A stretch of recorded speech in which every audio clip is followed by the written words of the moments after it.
right, I'm here with James Simpson, not Dale Simpson, who's our head of security. James Simpson, who's our bridge electronics guru. You've met him before. Ignore his Star Wars t-shirt. So over the past couple months now, we've totally converted the bridge electronics. Tell us what you've done, where we are, and how much power we're using. Oh yeah, this is very nice. So basically we have converted everything on the eye-level monitors to Raspberry Pi Zeros. On the top monitors, we're actually just using straight Raspberry Pis, and including the fluorescent lights, and everything turned down, we're down to 30 amps. Obviously we did not have that before. We were like 85, 90 when we had everything before using the computers. But now we're down to under 30 amps. It's like 27.5 or something of that nature. Yeah, so we're very excited about that. We've got all the animations starting to run on it, and now we're starting to calibrate the monitors. So hopefully the graphics, the intensity of the monitors will actually be very visually attractive and film very well. And so really the only thing we have left next is lighting down below. This is because this is underneath the console. Correct. Right? And lighting on the top. Yes, and also we're replacing all the vertical monitors we have with plastics. So we're actually going to have hard panels on there, but otherwise, yeah. Plexis, we call them plexis. Plexis, we're going to be using plexis, so. Good, very good. Well, let's see what's on inside. Okay, so now we're inside and looking at all these panels, and here's Dana Wagner, who has, look, I got his name right. Dana, Dale, we've got so many D names here. And so, Dana, you've been working on changing the color palette of the screens, which we've talked about before. We've gone from colored panels, kind of like the Plexi here, to everything's a black background now. So talk about that. Well, you know, like we mentioned earlier in one of the previous updates, is that, you know, we had all these different colored backgrounds and stuff, and, you know, these were all black, and the graphics really pop off that black background really nice. So we ran a test, and we liked it.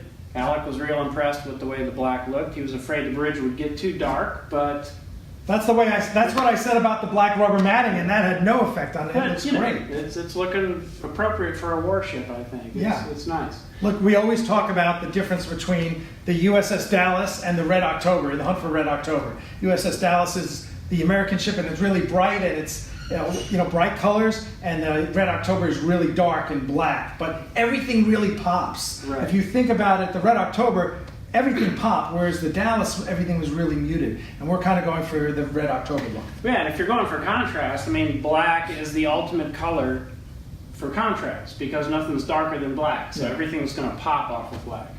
But one of the problems we had with the color palette was for Axanar, when the art team created all these graphics, we had a limited palette.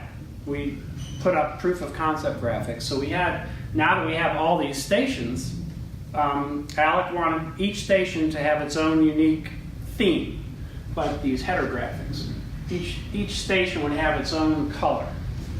So we had to make some minor tweaks to the palette to expand the full circle of color so that they look different, right? Because nav and science were pretty close together in color, so we had to really tweak where those colors sit on the color circle. Yeah. So then we put them all up so Al could have a look and hopefully approve, so we can move forward. Yeah, no, they look great, and now some of them are. Where's the animated? One of them was animated. Do we have that? It's not up yet, but we have an animated one, and we've even had fans animating the screens for us, which has been really cool.